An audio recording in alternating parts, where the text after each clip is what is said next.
Friends అందరూ బాగుండారా? అందరూ బాగుండాలి, అందులో నేను ఉండాలి. కొత్తగా ఎవరైనా మన ఛానల్ చూస్తుంటే సబ్స్క్రైబ్ చేసుకోండి, పక్కనే ఉండే గంట సింబల్ టచ్ చేయండి, లైక్ చేయండి, షేర్ చేయండి. ఫ్రెండ్స్, ఇది నేను అక్కడ శ్రీశైలం దగ్గర ఉన్నప్పుడు తీసిన వీడియోనే. ఏంటంటే నేను ఒకటి చెప్పాలనుకుంటున్నాను ఫ్రెండ్స్. నేను మొన్న ఫోన్లో చూస్తున్నాను అనమాట. చూస్తుంటే ఒక అతను వచ్చేసి ఏమని చెప్తున్నాడంటే, మనము దేవుళ్ళని శివయ్యని కష్టాలు తీర్చండి అంటే మనకి కష్టాలు ఎక్కువ ఇస్తాడు, అదే మాకు సుఖాలు ఇవ్వండి అంటే సుఖాలు ఎక్కువ ఇస్తాడు, ఆయన అంతా రివర్సు అని చెప్తున్నాడు అనమాట. అది నాకు వినగానే చాలా కోపం వచ్చింది.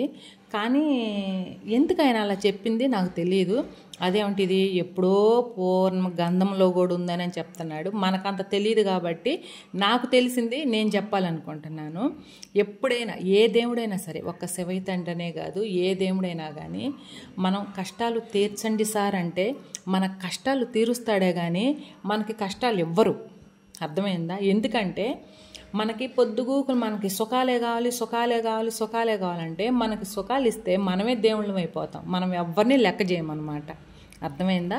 అందుకని చెప్పేసని నాకు ఆయన చెప్పింది రాంగ్ అనిపించింది నా దృష్టిలో. అంటే నా ఒపీనియన్ అనేది నేను చెప్తున్నాను ఫ్రెండ్స్, అంతే. ఇక్కడ ఎవరిని కించపరిచి మాట్లాడినట్టు కాదు. పెద్దోళ్ళు ఏం చెప్పారంటే, శివుడు ఆజ్ఞం లేనిది చీమైనా కూడా కుట్టదంట. అర్థమైందా? దాని ప్రకారం నాకు జరిగిన విషయాలు నేను చెప్తున్నా. కొన్ని నేను చెప్పాను అనుకో, అబ్బచ్చా అని అనొచ్చు, అది అనుభవించిన వాళ్ళకే తెలిసిద్ది అనమాట. దేవుడు ఎన్నిసార్లు నన్ను కష్టంలో నుంచి బయటేసాడు అనేది అది నాకు తెలుసు. అంటారు చూడు, ఏదో మెర్కెల్లాగా ఏదో జరిగిందని, అలాంటి నా జీవితంలో చాలా జరిగినాయి. అది నాకే తెలుసు అనమాట. అనుభవించిన దాన్ని నాకే తెలుసు. నేను ఏది కోరుకుంటే నిదానంగా అయినా సరే, ఇప్పుడు మనం మనుషులం అండి. దేవుణ్ణి మనం పూజించే భక్తిని బట్టో లేకపోతే వేరే అది కాదు. మనం కొంతమంది అంటారు, చేసేది శివయ్య పూజ, దూరేది దొమ్మడి గుర్చులు అన్నట్టు కొంతమంది అలా మాట్లాడుతుంటారు.